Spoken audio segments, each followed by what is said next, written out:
Hey guys, today on Her Best Fucking Life, we have Miss Amanda Katherine Loy, who is the host of Live Your Fuck Yes Life podcast, which I think the way we actually connected was someone told you about me that we had a very similar message. And so you DM'd me on Instagram, and then I looked at your profile and I saw Live Your Fuck Yes Life. And I was like, oh my God, this is me in another person. And so we connected, and I think we're just going to be the greatest friends ever because we're like the same person. Literally. But I'm going to hand it over to you, Amanda, let you introduce yourself and tell the audience a little bit about you, who you are, what you do. Yeah. Oh my gosh. Like, where do you even fucking start? Right. Right. I call myself like a multi-passionate entrepreneur because I love to have my hands in a lot of shit. It's just how it lights me up. So, I'm a mindset and wellness coach and obviously podcast host over at Live Your Fuck His Life brand.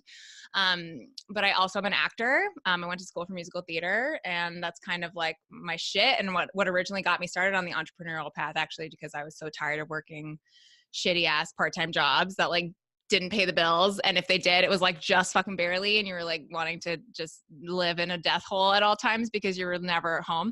That was my life for many, many years. And so I was like, fuck this, there's gotta be something better. And I have a really long history with, emotional eating, binge eating, and orthorexia. And so I healed that and started paying that forward to other people through wellness coaching. And now it's like a mix of wellness and mindset coaching because that's just my shit. I love empowering other women to get off the burnout train and just like feel amazing in their own skin and know that they're innately worthy now, but also that they can take active steps forward in that way. So that's really been, that's like the very small short of it. But that's kind of how I got into where I am today. And yeah, I feel like we're legit going to be the best of friends because we have the exact same mission.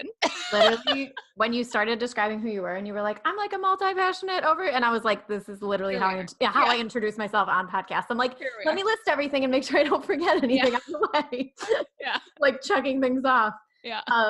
So the thing though that really stood out about you to me when we first met on the internet and I was stalking your social media was I want to talk about your boobs.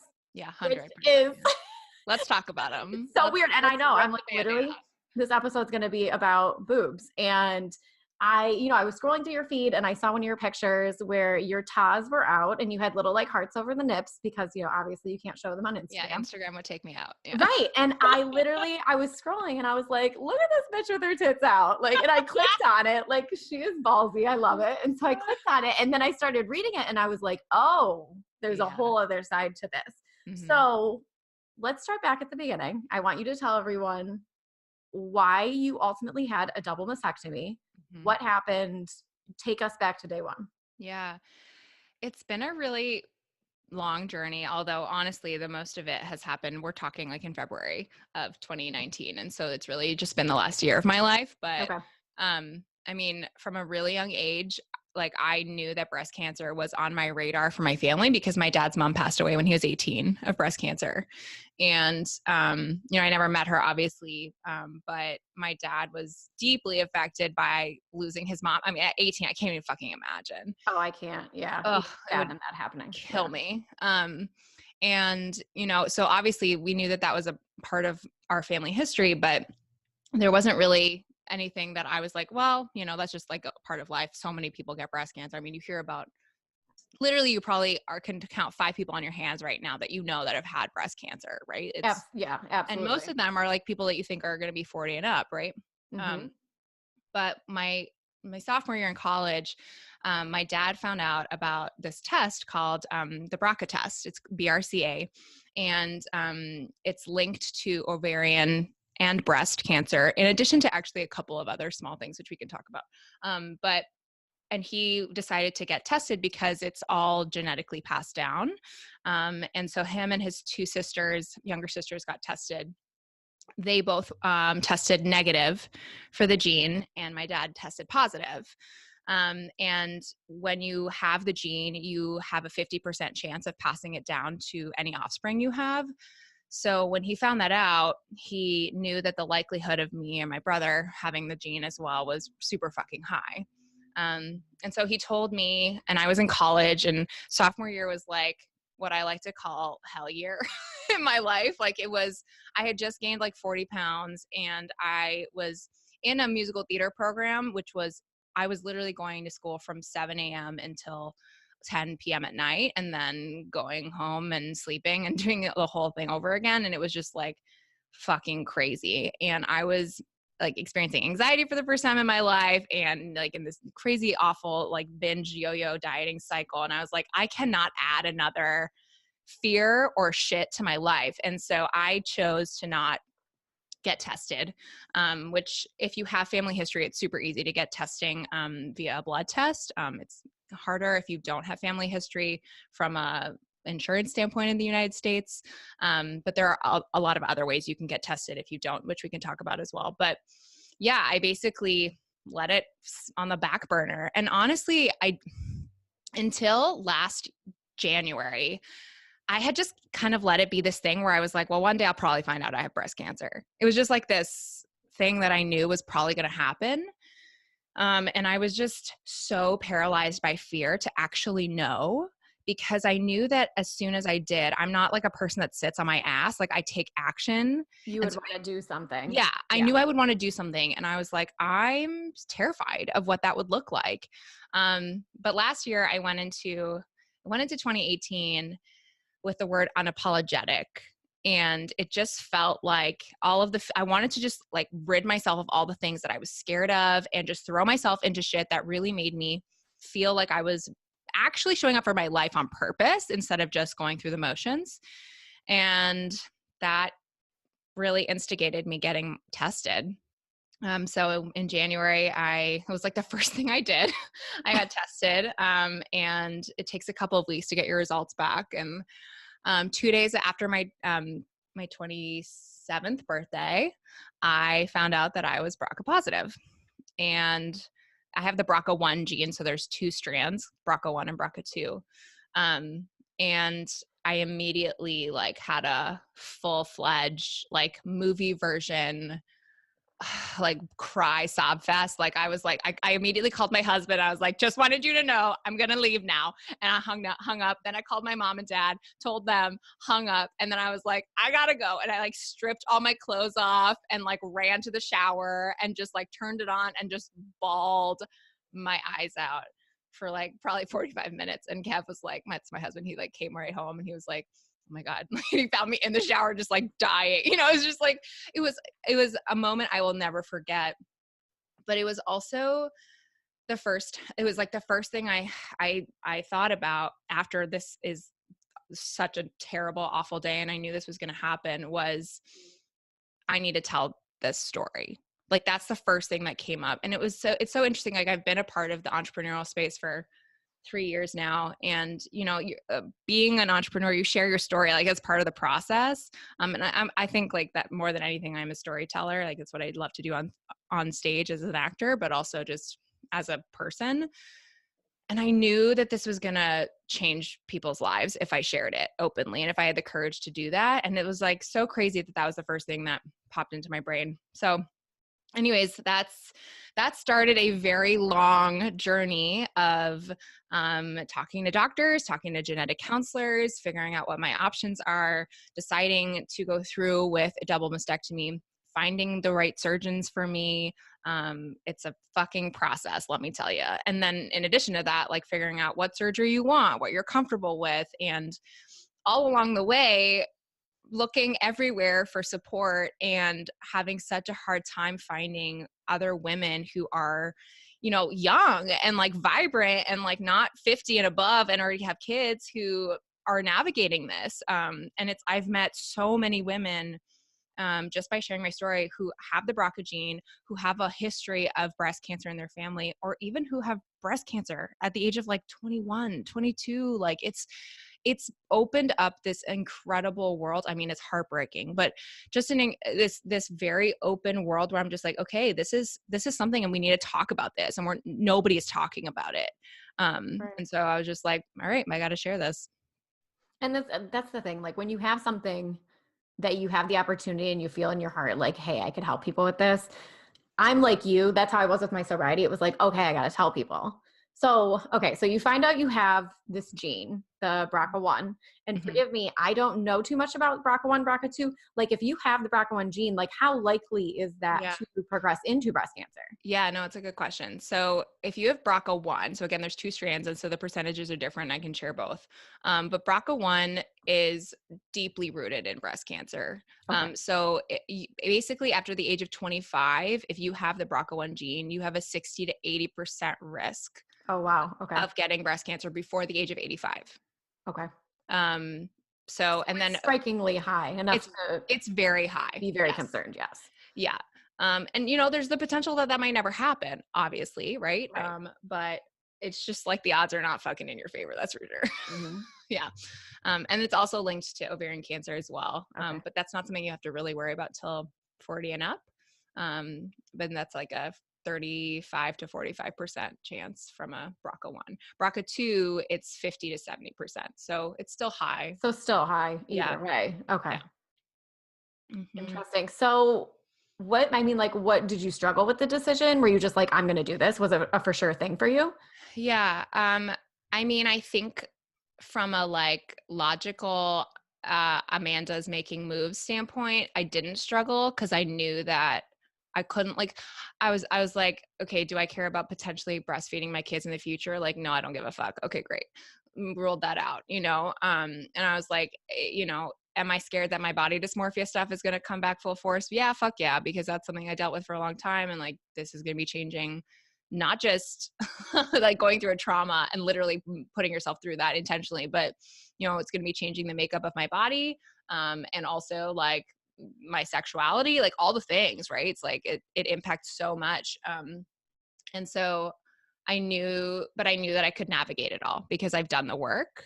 And also because I was like, I need to do this for me. Like the risk of waking up and finding out that I have cancer, I was like, this is a gift that I know that this is what my life is right now. It's like, okay, this is an opportunity for me to take control of my life and my future in my own hands. And I want to do that. I could have gone the screening route. A lot of people choose that. But I just knew that I'm not a person that like waits for, I was like, I don't want to be waiting around for cancer. Like that was like, fuck no, I'm not doing this. So no, I totally get it. Yeah. It's like, if you have the opportunity to prevent it, why would you not?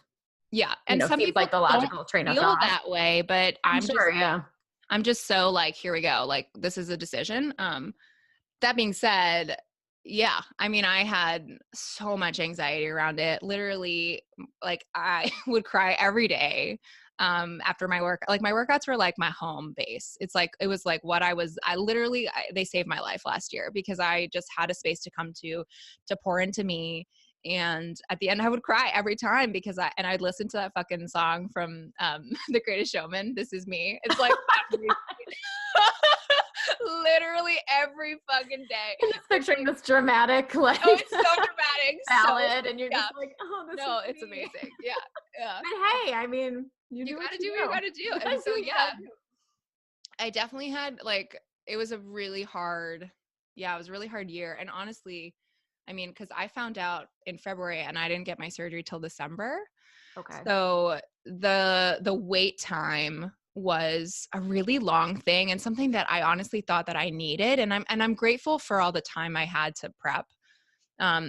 Because I really think that it's been a huge contributing factor to how quickly I've recovered. But in the same vein, like from an anxiety standpoint and mental health standpoint, the waiting game was worse than anything else. Like, honestly, I was just like, oh, I just want to get this done with. Yeah. It gives you so much time to think about it, to go to all the what ifs. Like, it gives you so much time to like overanalyze and overjudge everything like us women typically do. Yeah.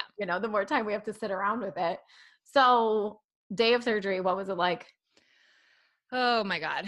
It was really scary. It was the first time I've ever had major surgery too. So that was like, it was like it's already a big deal. Yeah, exactly. Yeah. But honestly, like the lead up was scarier than the actual event. So like, obviously for everyone that was there, my sports squad, like they were like freaking out, but I was fucking under, like, I didn't know anything was happening. And the first thing I said when I woke up to my husband was I blacked out a little bit.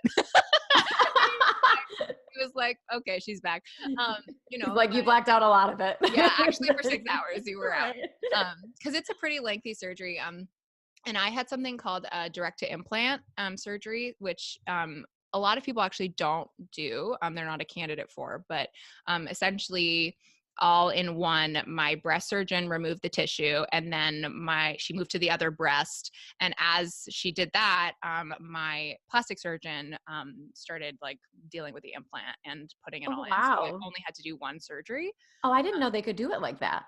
Yeah, it's a newer system, and I did a lot of the newer stuff because I'm like, this is what I want, and I don't want to have to deal. And luckily, I was a candidate for that because I'm young and healthy and in shape and all that stuff. And I didn't want to like go up in size. That was a really, I was like, I don't give a fuck, just make him look real.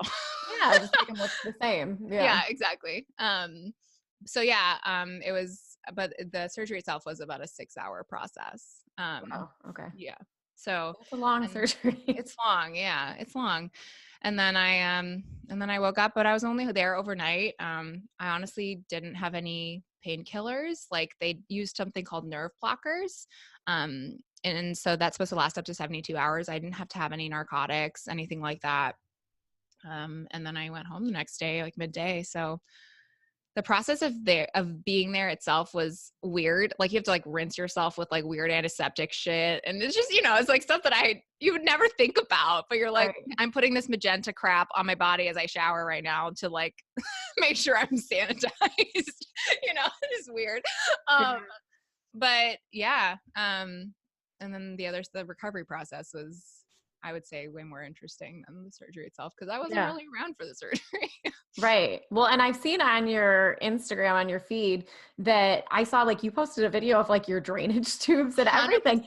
And Yeah. I was like, honestly though, like I have mad respect for you for doing that. Cause a lot of people like, that's not something highlight reel worthy. That's not like a, hey, look at me living my best life. That here's me getting drainage tubes pulled out of my armpits. Like, Yeah. but when I saw it, I was like, okay, mad respect for you because that's something vulnerable, something people wouldn't put out there. But the fact that you did it to me was like, I love that you're doing it because women, okay, I'm going to get my breasts removed, I'm going to get implants, but like they don't see all those sides of it that aren't so pretty. So I love that you put that out there. And I was like, go girl. Well, it's something that I was freaking out about. And I was like, nobody has talked about this. Nobody talks Right. about drains and nobody talks about what this process is like. And I've connected with so many other women who are going through the surgery or have been through it or are thinking about going through it. And I was like, they asked me what that was like. And I was like, I'm just going to take a video. Like, I don't care. Like to me, this is what I talk about all the time, but living your fuck yes life is being honest and being real and just like, showing up as you are, because as humans, we are 2 parts mess and like beauty, right? It's like, that's what makes us so amazing. And to like not give space to that, especially on social media where it's so fucking curated, right? It's like, let's just be real with each other for fuck's sake. Like that's how you create connection. That's how you like actually show up for people. So yeah, to me, that was like a no-brainer. But I can see how a lot of people would just be like, I'm too scared to share that, or it would, break Right. the curated feed thing. Right. So something I have always thought about, I have an extended family member that's had a double mastectomy and implants. And, when she was going through that, something I always thought about, like putting myself in her shoes and thinking like, how would this feel and how would this be Mm-hmm. was, and see, like you didn't have to go through it exactly the same, but I'm sure you had a similar experience where after it happened, like I couldn't imagine looking at myself in the mirror and not having breasts. Like, I think that would be such a like weird mental, you know what I mean? Yeah. So did you experience anything like that, having this like Yeah. new body, even though it was somewhat similar since you had both processes done at once? Yeah. I mean, I think it's interesting because originally, like, I was so against the idea of getting implants. Wellness is so important to me. And there's just a lot going around the interwebs about breast implants and like what that can look like, but also like, everything is a fucking trend. And like, I did so much research on it. And I'm like, if you're actually getting proper, safe implants, like the likelihood that something is going to actually cause your health to be shitty is so low. Like, Right. and that's like 10 years ago implants, like the technology is so different. But I really struggled with the idea of doing that for a while. But honestly, because I'm an actor, like I was like, I can't I literally can't. And because I was able to go direct to implant, I don't think I had quite the same experience that some other women who have to go through 2 surgeries are. They have something called expanders, and it's still something that's in your breast pockets, I guess, but they're hard and they don't really look like boobs, honestly. Right. It's a temporary thing, but you know, that experience did not really happen for me, and I'm really I think I'm 2 parts grateful for my process, but also really blessed with the team I had, because I was expecting Franken tits. Like that's what my surgeon told me to expect. Like you know, we were like real prepared. I had seen like other women's experiences post, and I was like, I'm gonna look like fucking Frankenstein. Like I'm gonna look crazy. And like I shared on my feed like a 3 days post-op when I took my first shower. It was like the best fucking feeling ever. And I like my boobs, like, yeah, they're swollen and there was bruising and stuff, but like they looked fucking great. I was like, this is insane. Like you would never know looking at me now that I went through this. I mean, this sounds so weird. I've fully examined your tits on your Instagram feed. Because I looked at all the photos, and no, like that was something I thought when I looked at them was like, wow, these look really real. Because yeah, and they do get implants and they look so like high and your skin looks tight and stretched and like weird and not normal. But literally, I looked at your photos post-op and I was like, oh my God, they did a really good job. Like your boobs still look like boobs. Yeah, like and normal and boobs. they should. Like they're still, you know, it's still your breast. If they're doing it right, like your boobs should look normal. Right. I mean, I will be totally real and say that like there's rippling that happens because when you have implants, like that's a thing. I don't really give 2 fucks about it. No one else can tell. Like it's for me and like whoever's like laying next to me in bed, right? Like you see that when it's like dimples, but it's like we all have deformities. Like we all have little parts of ourselves that are not quote unquote perfect, and it's like, why are you wanting that for, you know, your boobs when they probably weren't in the first place either? I mean, literally, I didn't know this until after my surgery, but one of my boobs was like 1.5 times the other size. Like the other one. For sure. Like, I have a boob that is slightly bigger than the other one. And Andrew likes to joke about it sometimes. Like, oh, is this your big tit? And I'm like, really? Like, this is what we're doing right now? Like, yes, her name is but normal. Yeah, no, it's normal to be, right. We're going to name him. But no, like it's normal to be not perfect. So like, I get it. I get it. Yeah. Yeah. So, I mean, honestly, like, yeah, you don't really know. You wouldn't really know. Like I have scars like right under I'm like showing here right now. Would you guys are you pulling your top up on video? Like, but yeah, like there's scarring a little bit like under my, like under the under boob, you know, area. Right. But that's really it. Like that's, other than the fact that I don't have feeling in my boobs, which is something at all. 0. Really? Yeah. I didn't know that was the thing. Okay. Yeah, I didn't either. I mean, I did going into my surgery, but right. I didn't before. Right. Yeah, which is why I brought up the fact that it changes your sexual experience, right? Because I mean, if that's something that is a huge turn on for you or a part of, you know, your sexual life, then that ends. You're going to lose that. But I mean, potentially you've saved your life. So 100%. Yeah. Like, which is more important to you? Exactly. So I have to ask, how does your husband feel about all of it? What was his take on the whole situation? Yeah. I mean, we were on the same page from the get-go. Like he was super supportive of this process. And I mean, he took off 3 weeks from work to just like be here. I mean, he's like literally fucking gold stars. But I think more than anything, I think it's seen like that you can go through trauma and still come out the other side being yourself. Right. Like, I think I was so scared that this is going to quote unquote change me. And I was going to be like less than I was before I went in. And what's been so amazing is that if anything, it's given me so much strength to just be myself, and so much like light of like, okay, like this is a blip on my radar. Like I need to just like go and live my freaking life and not get so stuck in the like what ifs, right? I feel like we spend so much of our life freaking out about like little tiny things or big fucking things like this, right?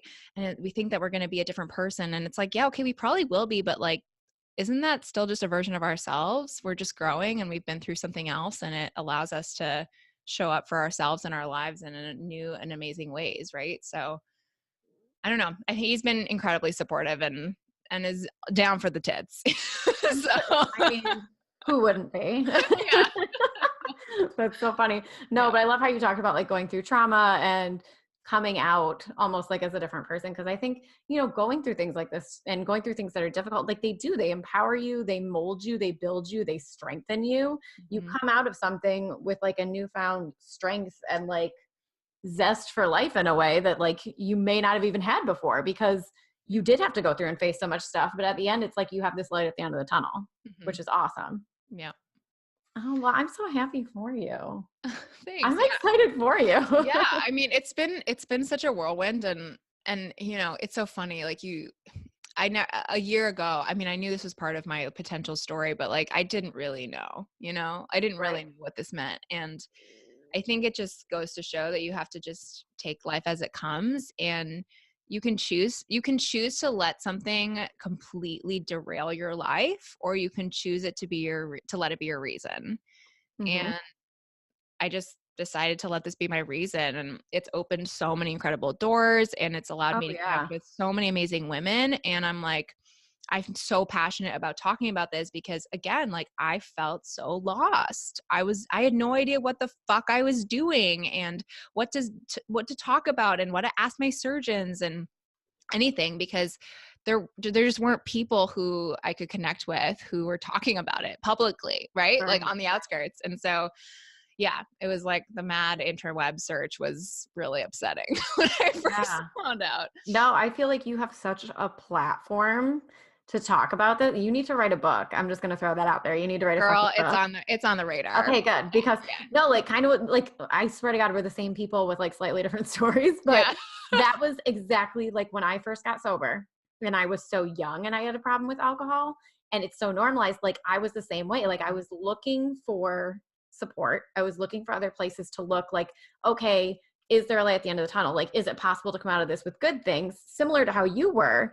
And it was hard for me to find that with sobriety because people weren't talking about it in young people and it wasn't something that was Yeah. easy to find. You couldn't go on the internet and look up, like girls in their 20s getting double mastectomies. I'm sure there wasn't a Literally. lot coming up for that. Right. No. Yeah. And so I'm just going to give you some free advice. Write a fucking book because honestly, like that was why I wrote Sober as Fuck, was because that was my initial, I was like, when I was looking for it, I could find nothing to relate to, kind of like you were saying.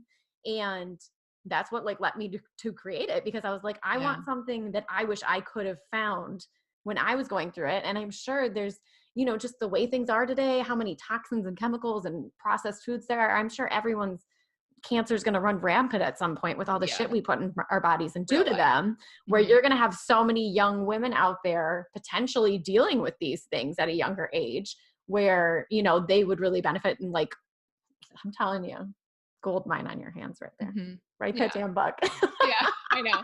I know. I've been using my podcast. It's so funny. Like I launched Live Your Fuck Yes Life about a year ago. And I obviously at the time when I was like building it up, I did not know I had this gene. Mhm. And then 2 days after launch, I found out. And so it was just like crazy because I was like, this is literally, I have this platform now that I didn't expect to have.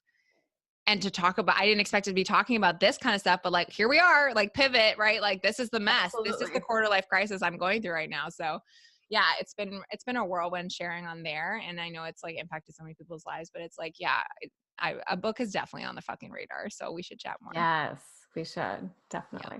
Yeah. Yeah. So I mean, I am so happy for you. I'm so grateful you came on the podcast to talk about this so openly and so details, the things people don't want to discuss. And I think you have the potential to like help so many women and open their minds to this that maybe were afraid to go get a test to see if they carry the gene or are afraid to, get screened or even check themselves. So, I mean, what would you say to someone out there listening to this right now that may be that scared person, or maybe that person that maybe just doesn't want to deal with it yet and is kind of like pushing it to the back burner, like, oh, I'm going to be fine. Like, what Yeah. would you say to someone stuck in that place right now? I would say trust your gut. Mm-hmm. Um, there's no right answer for when you find out something like this. And even if you don't have family history or let you know of, like, I know so many women who've gotten breast cancer with no family history, right?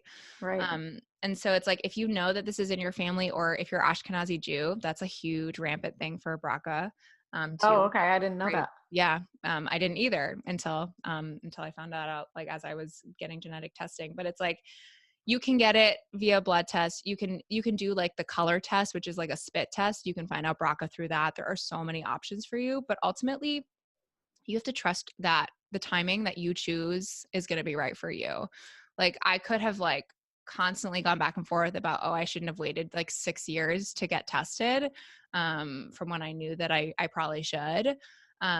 But I also wouldn't have had the experience I had and wouldn't be where I am today if I had waited, if I hadn't waited. So I just think trust your gut. And if waiting is, or if you're not finding out, or you don't feel like you're in a space to do that, like, okay. But if you want to take like urgency and advocate for yourself and show up for you, unapologetically, then, take the test and reach out, find support, whether it's with me or someone else in your life that, that you can just say, hey, like, I need to do this. And I know I need to do this for myself. And I'm scared. Like, be honest with yourself. Like, you're going to be scared. You're going to be freaking the fuck out because you're not going to know what's going to be on the other side.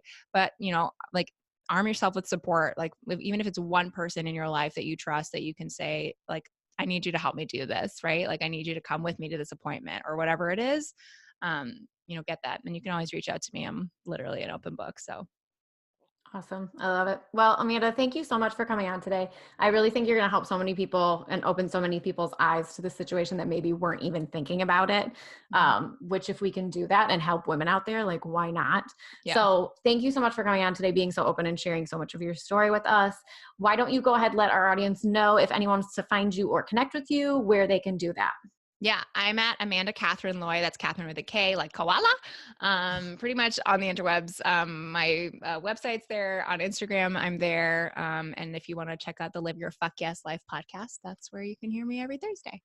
Awesome. Well, and I'll have all your info down in the show notes as well. So you guys, if you want to check it out, make sure you check down there, and I'll have links to everything. But again, Amanda, thank you so much for coming on today. And thank you so much for sharing your story. Thanks for having me.